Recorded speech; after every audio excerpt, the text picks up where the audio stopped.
Hello, नमस्कार, स्वागत है आपका फिर से हमारे यूट्यूब चैनल पे। आज की इस वीडियो पे हम जानेंगे के बारे में, तो ध्यान से सुनिएगा इस चैप्टर के बारे में। और अगर आप पहली बार हमारे चैनल पे आए हैं तो सब्सक्राइब करें, इस वीडियो को लाइक करें और ज़्यादा से ज़्यादा इस वीडियो को शेयर करें। अध्याय 736 बिगड़ा हुआ पोता पागल। एक बूढ़े मास्टर चेंग ने उन दोनों को देखा, आश्चर्यचकित। अकिंग, तो आप और यांगयांग, आप एक दूसरे को जानते हैं। भाग्य सचमुच एक अद्भुत चीज है, बूढ़ी मैडम झेंग ने कहा। यांगयांग वह दिव्य चिकित्सक है जिसने शियाओदी को ठीक किया है। तो यह ऐसा ही है, बूढ़े मास्टर झेंग ने सिर हिलाया। दादाजी झेंग, दादी झेंग, कृपया अंदर आइए। नियांग बुजुर्ग दंपत्ति को अंदर आने देने के लिए एक तरफ हट गई। आंगन को खूबसूरती से डिजाइन किया गया था। सर्दियों में भी यह जीवंत और जीवन से भरा रहता था। बूढ़े मास्टर झेंग और बूढ़ी मैडम झेंग ने आश्चर्य से चारों ओर देखा। एक छोटा मोटा बच्चा उनकी ओर दौड़ता हुआ चिल्लाया, बहन, बहन। नियांग ने अपना हाथ बढ़ाया और गोलमटोल बच्चे को उठा लिया। युनयुन, दादाजी और दादी को नमस्ते कहो। छोटे नियुन ने आज्ञाकारी ढंग से अभिवादन किया, दादाजी, दादी। बूढ़ी मैडम झेंग ने हंसते हुए कहा, छोटी युनयुन बहुत बड़ी हो गई है। पिछली बार जब मैंने उसे देखा था तो वह बोल भी नहीं पा रही थी। इससे पहले कि आप कुछ समझ पाएं, वह पहले से ही इधर उधर भाग रही है। बूढ़े मास्टर झेंग ने थोड़ा चकित होकर लिटिल नियुन को देखा। उसकी आंखें अचानक लाल हो गईं। वह नहीं जानता था कि ऐसा इसलिए था क्योंकि वह अपनी पोती को याद कर रहा था, लेकिन उसने महसूस किया कि छोटी नियू और झेंग टिंगटिंग जब वे छोटी थीं तो एक जैसे दिखती थी। क्या मैं उसे पकड़ सकता हूँ? बूढ़े मास्टर झेंग ने नियांग से पूछा। जरूर, नियांग ने सिर हिलाया। छोटी नियुन हमेशा सतर्क रहती थी और आमतौर पर अजनबियों को अपने पास नहीं आने देती थी। हालांकि आज जब ओल्ड मास्टर झेंग ने उसे उठाया तो वह असाधारण रूप से खुश थी। बूढ़ी मैडम झेंग ने आश्चर्य से बूढ़े मास्टर झेंग को देखा। वह जानती थी कि बूढ़े मास्टर झेंग को आमतौर पर बच्चे पसंद नहीं थे। जब झेंग जियांजिंग छोटी थी तो उसने उसे कभी अपनी बाहों में नहीं लिया। दादाजी, छोटी नियू ने बूढ़े मास्टर झेंग की दाढ़ी खींचने के लिए हाथ बढ़ाया। हम्मा। दादाजी, यह क्या है? यह दाढ़ी है। दादाजी, वह क्या है? वह एक फूल है। दादाजी मूर्ख हैं, यह तो फाफा है।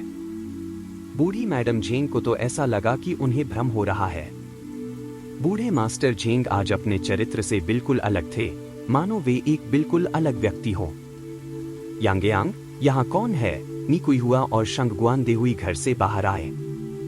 दादाजी झेंग, दादी झेंग, ये मेरे माता पिता हैं। नियांग ने उनका परिचय कराया। शंगगुआन देहुई ने ओल्ड मास्टर और old madam Zheng, uncle Zheng, aunty Zheng को पहचान लिया। देहुई, बूढ़े दंपति ने आश्चर्य से शंगगुआन देहुई को देखा। उन्होंने सुना था कि शंगगुआन देहुई ने दोबारा शादी कर ली है, लेकिन उन्हें उम्मीद नहीं थी कि वह नियांग की मां से शादी करेगा। आप दोनों कृपया अंदर आएं और बैठें, निकुई ने कहा। ठीक है, ठीक है। ओल्ड मास्टर झेंग और ओल्ड मैडम झेंग ने सिर हिलाया। घर में प्रवेश करने के बाद निकुई और शंगगुआन देहुई बुजुर्ग दंपति को चाय और जलपान परोसने में व्यस्त हो गए। निकुई ने कहा, देहुई, देर हो रही है, तुम्हें अब काम पर जाना चाहिए। मैं घर पर ही सब कुछ संभाल लूंगा। वह सोमवार का दिन था और शंगगुआन देहुई में सुबह की कक्षाएं थीं। ठीक है, शंगगुआन देहुई ने सिर हिलाया। मैं जाने से पहले अंकल झेंग और आंटी झेंग को नमस्ते कहूंगा। ओल्ड मास्टर और ओल्ड मैडम झेंग का अभिवादन करने के बाद शंगगुआन देहुई चले गए। बूढ़े मास्टर झेंग ने पूरे समय छोटी नियुन को पकड़े रखा। यांगयांग, तुम्हारी दादी झेंग और मैं हाल ही में अस्वस्थ महसूस कर रहे हैं। खासकर तुम्हारी दादी झेंग, उन्हें कई सालों से खांसी है और यह ठीक नहीं हुई है। क्या तुम पहले उनकी जांच कर सकते हो? नियांग ने हल्का सा सिर हिलाया और बूढ़ी मैडम झेंग की नब्ज टटोलने लगी। उसने अपनी भौहें सिकोड़ी, उसकी आंखें केंद्रित थीं और क्रिस्टल लैंप की शीतल रोशनी उसकी आंखों में प्रतिबिंबित हो रही थी, जिससे वह काफी आकर्षक लग रही थी। थोड़ी देर बाद उसने बूढ़ी मैडम झेंग का हाथ छोड़ा और पूछा, क्या मैं पूछ सकती हूँ कि आप हाल ही में कौन सी दवा ले रही हैं? बूढ़ी मैडम झेंग ने एक पल सोचा, फिर जवाब दिया, मुझे सटीक नाम याद नहीं है, लेकिन आमतौर पर वे खांसी को दबाने वाली दवाएं हैं। यह कोटिलिंग और एमोक्सिसिलिन है, बूढ़े मास्टर झेंग ने उत्तर दिया। बूढ़ी मैडम झेंग ने हैरानी से बूढ़े मास्टर झेंग को देखा। उसे उम्मीद नहीं थी कि वह, जो हमेशा चुपचाप अलग थलग रहता था, याद रखेगा कि वह कौन सी दवा ले रही थी। नी यांग ने थोड़ा भौहें सिकोड़ी, क्या यह सिर्फ कोटिलिंग और एमोक्सिसिलिन है? क्या टॉनिक को दवा माना जाता है? बूढ़े मास्टर झेंग ने फिर पूछा। नी यांग ने सिर हिलाया, हाँ। ओल्ड मास्टर झेंग ने कहा, वह जिनसेंग चिकन सूप भी पीती है और कॉर्डिसेप्स और हिरन एंटलर जैसे कुछ टॉनिक भी लेती है। नी यांग ने आगे कहा, वास्तव में दादी झेंग की खांसी की समस्या गंभीर नहीं है, लेकिन अजीब बात यह है कि पिछले कुछ सालों से वह जो दवा ले रही हैं, उसका उन पर कोई असर नहीं हो रहा है। मुझे लगता है कि इसका उनके सामान्य आहार से कुछ लेना देना है। कुछ खाद्य पदार्थ एक दूसरे का प्रतिकार कर सकते हैं, न केवल दवा की प्रभावशीलता को खत्म करते हैं, बल्कि विपरीत प्रभाव भी पैदा करते हैं। समय के साथ स्वास्थ्य के लिए हानिकारक धीमी गति से काम करने वाले विषाक्त पदार्थों की एक परत शरीर में जमा हो सकती है। अध्याय 737, पागल पोता लाडला 2, यांगयांग, क्या आप सुझाव दे रहे हैं कि आपकी दादी झेंग को जहर दिया गया है? ओल्ड मास्टर झेंग ने पूछा। हाँ, नी यांग ने थोड़ा सिर हिलाया, यह एक व्याख्या है। दादी झेंग की खांसी 10 साल से चल रही है, हालांकि कभी कभी वह ठीक हो जाती थी। पिछले साल से यह अचानक खराब हो गई, है ना? सही, दादी झेंग ने सिर हिलाया, यह पिछले साल से शुरू हुआ। नी यांग ने आगे कहा, क्या पिछले साल से आपके आहार में कोई बदलाव आया है? दादी झेंग ने कहा, दिन में 3 बार भोजन के अलावा मैं टॉनिक दवाइयां पीती हूँ, जिनके बारे में आपके दादा झेंग ने अभी बताया है। बूढ़े मास्टर झाओ ने जल्दी से पूछा, दादी झेंग की हालत अब कितनी गंभीर है? नी यांग की अभिव्यक्ति कुछ हद तक गंभीर थी, यह गंभीर है लेकिन बहुत गंभीर नहीं है। हालांकि अगर ग्रैनी झेंग के शरीर में विषाक्त पदार्थों को समय पर नहीं हटाया जाता है, तो हमेशा जोखिम रहता है कि यह बिगड़ जाएगा, जिससे उसकी जान जोखिम में पड़ सकती है। बूढ़े मास्टर झेंग का चेहरा पीला पड़ गया। यांगयांग, क्या तुम्हारे पास उसे विषमुक्त करने का कोई तरीका है? दादी झेंग, निश्चिंत रहें, जहां भी जहर होता है, वहां हमेशा एक मारक होता है। हमारे लिए सौभाग्य की बात है कि दादी झेंग समय पर आ गईं। अगर वे थोड़ी देर से आती, तो स्थिति बहुत मुश्किल हो जाती। जैसे ही उसने अपनी बात पूरी की, नी यांग ने कहा, हर दवा की अपनी विषाक्तता होती है, इसलिए इस अवधि के दौरान उन टॉनिक दवाओं का सेवन न करें। बहुत अच्छी बात है, हम आपकी मदद की सराहना करते हैं, यांगयांग। बूढ़े मास्टर झेंग ने सिर हिलाया और राहत की सांस ली। नी यांग ने एक छोटी चीनी मिट्टी की बोतल निकाली और उसे दादी झेंग को थमा दिया। दादी झेंग, पहले यह विषहरण गोली ले लो। इस दौरान शराब, मसालेदार भोजन, कच्चा या ठंडा भोजन से बचें। इसके अलावा सेफ्टिजोल और एमोक्सिसिलिन लेना जारी न रखें। ठीक है, दादी झेंग ने नी यांग के शब्दों को गंभीरता से स्वीकार किया और याद कर लिया। दादी झेंग की जांच करने के बाद नी यांग ने ओल्ड मास्टर झेंग की नब्ज पकड़ी। बूढ़े मास्टर झेंग की नाड़ी बहुत स्थिर थी, लेकिन शांति के नीचे परेशानी के सूक्ष्म संकेत छिपे थे। उनके सभी आंतरिक अंगों को सूक्ष्म रूप से क्षति पहुंचाई गई थी। करीब से जांच करने पर पता चला कि उसके लक्षण आश्चर्यजनक रूप से दादी झेंग के समान ही थे। यदि दादी झेंग के शरीर में विषाक्त पदार्थ भोजन की असंगति के कारण उत्पन्न हुए थे, तो बूढ़े मास्टर झेंग के बारे में क्या? ऐसा कैसे हो सकता है कि दोनों को एक ही समय में जहर दिया गया हो? यहां कुछ ठीक नहीं लग रहा था। एक पल के बाद नी यांग ने ओल्ड मास्टर झेंग की कलाई छोड़ दी। दादा झेंग, क्या आप भी हाल ही में टॉनिक दवाएं पी रहे हैं? हाँ, बूढ़े मास्टर झेंग ने सिर हिलाया। हाल ही में झेंग लिंगलिंग हर दिन उसके और दादी झेंग के लिए सभी प्रकार के टॉनिक सूप बना रहा था। तो फिर यह टॉनिक कौन बना रहा है? मेरी बेटी, बूढ़े मास्टर झेंग ने उत्तर दिया। नी यांग ने आगे कहा, दादाजी झेंग, हाल ही में आपको सोने में परेशानी हो रही है और टिनिटस और चक्कर आ रहे हैं, है ना? हाँ, बूढ़े मास्टर झेंग ने सिर हिलाया। तुम्हारे शरीर में भी विष की एक परत है, दादी झेंग की हालत के समान, नी यांग ने सच बताया। बूढ़े मास्टर झेंग को एहसास हुआ और उन्होंने भौहें सिकोड़ लीं। क्या यह इसलिए है क्योंकि दादी झेंग और मैंने दोनों ही असंगत खाद्य पदार्थ खाए थे? आखिरकार वे आमतौर पर एक जैसा भोजन ही करते थे। नियांग ने कहा, यह वास्तव में संभव है, लेकिन हम जानबूझकर जहर दिए जाने की संभावना से इनकार नहीं कर सकते। जानबूझकर जहर दिया गया। ये शब्द सुनकर बूढ़े मास्टर झेंग और दादी झेंग दोनों पीले पड़ गए। यह संभवतः जानबूझकर नहीं किया गया हो सकता। न, दादी झेंग ने कहा। झेंग परिवार में उन्हें जहर कौन देगा? नौकरों को उनसे कोई शिकायत नहीं थी, वे निश्चित रूप से उन्हें जहर नहीं देंगे। फिर लिंगलिंग था, लेकिन लिंगलिंग उनकी बेटी थी जिसे उन्होंने 30 साल से ज्यादा समय तक पाला था। जैविक रूप से रिश्तेदार न होने के बावजूद वे इतने करीब थे मानो वे हों। लिंगलिंग निश्चित रूप से उन्हें जहर नहीं देगा। नियांग का लहजा सहज था। मानवीय इरादों को पहचानना मुश्किल हो सकता है, कभी कभी रोकथाम जरूरी होती है। आप दोनों के शरीर में मौजूद विषाक्त पदार्थ आपकी जानकारी के बिना आपके शरीर में घुस गए हैं। विनम्रता से कहें तो कम अनुभवी पारंपरिक चीनी चिकित्सक या अस्पताल में जांच से इसका पता नहीं चल पाएगा। नियांग ने 2 जन्म जिए थे, उसने हर तरह की घटनाएं देखी थी, विशेषकर धनी परिवारों के भीतर के षड्यंत्र जो भविष्य में महल के नाटकों से भी अधिक अतिरंजित थे। कभी कभी मानवीय इरादे गहन जांच में टिक नहीं पाते।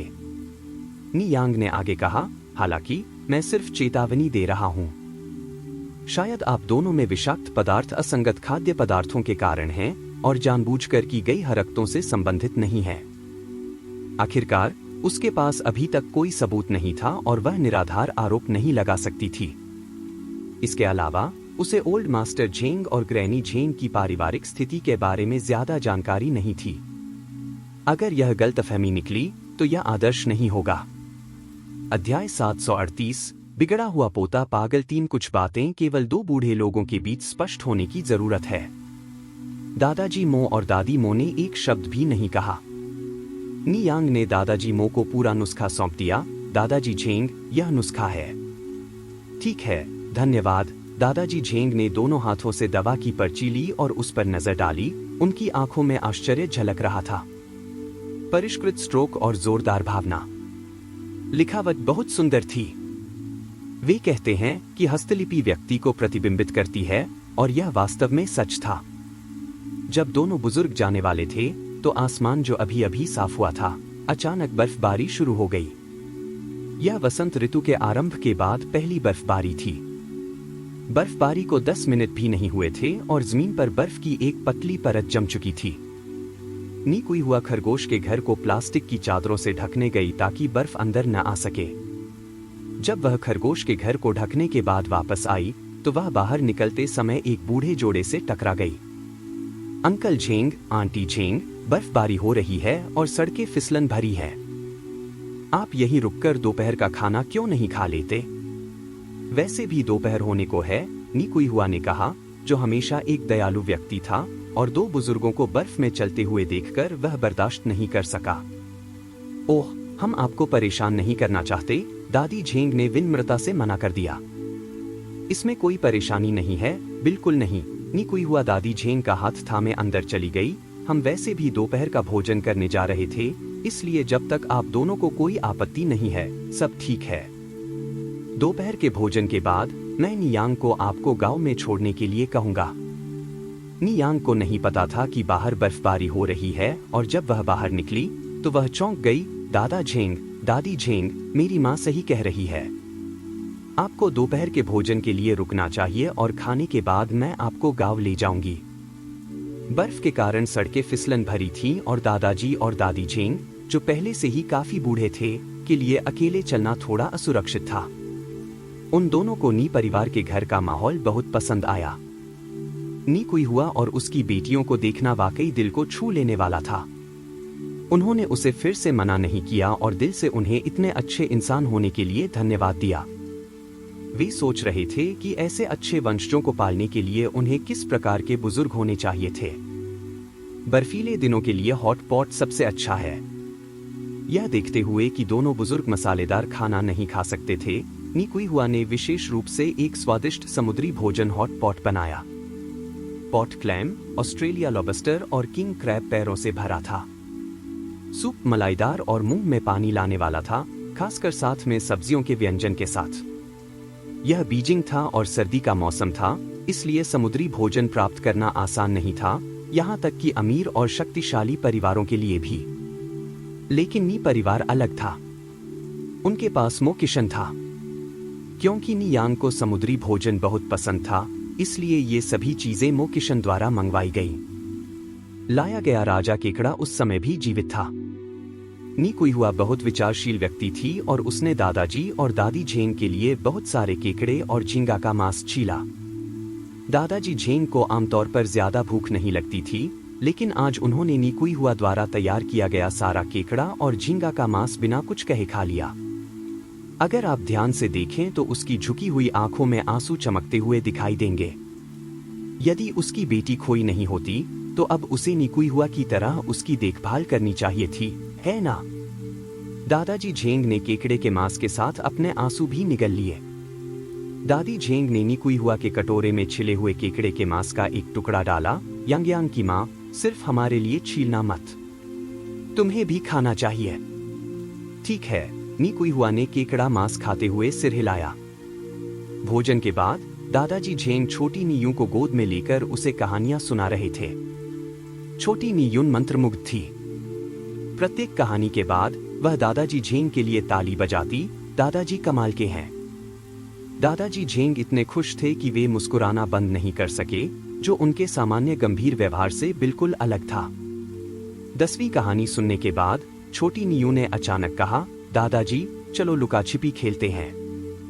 जरूर, दादाजी झेंग ने सिर हिलाया।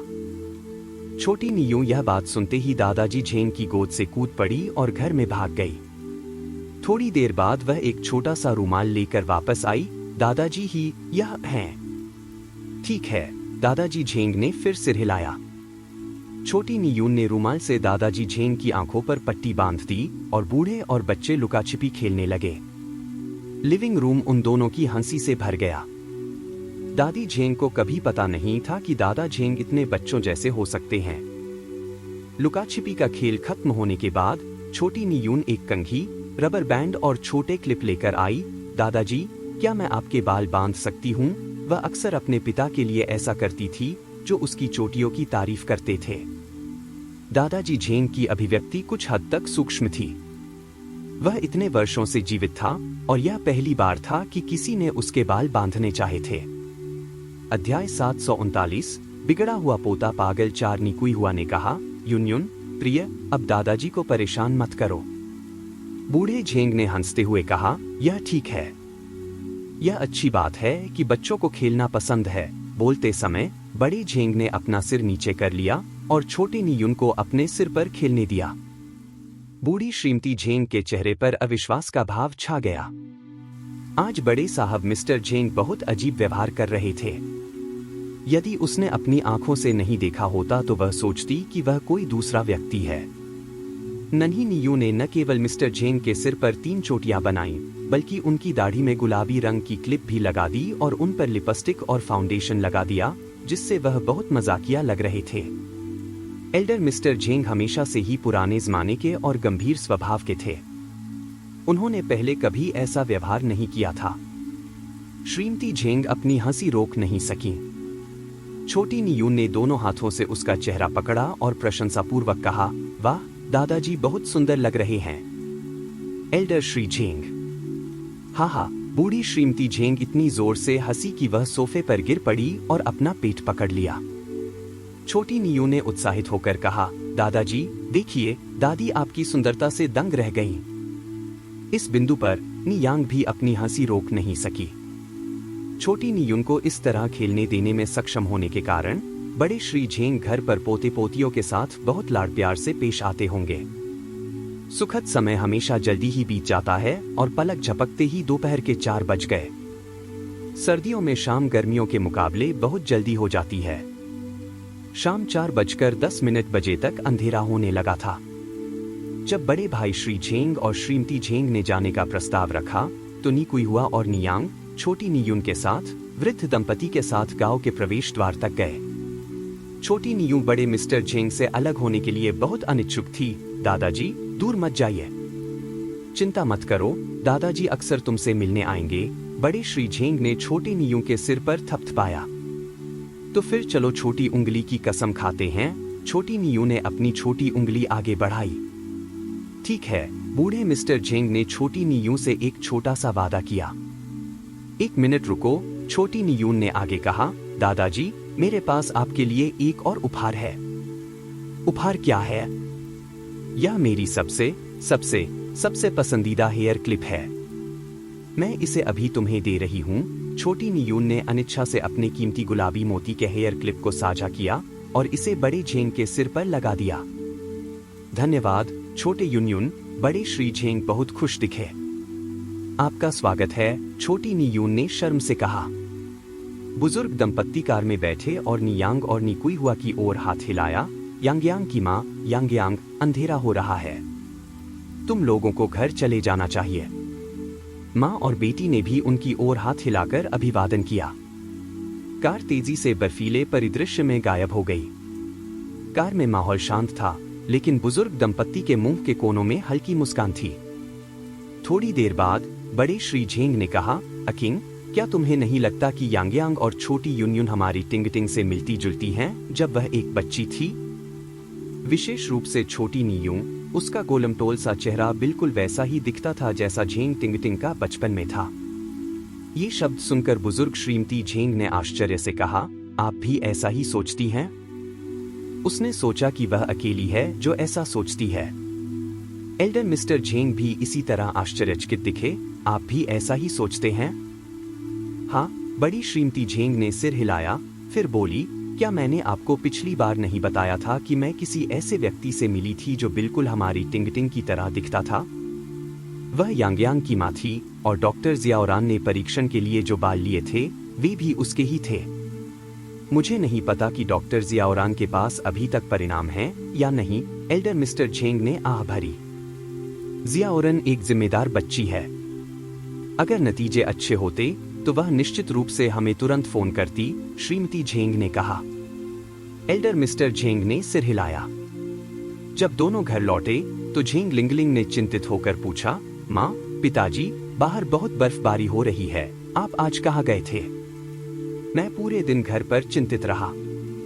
आप दोनों अब जवान नहीं रहे और बर्फीली सड़कें फिसलन भरी हैं। अगर कोई दुर्घटना हो जाए तो मुझे क्या करना चाहिए?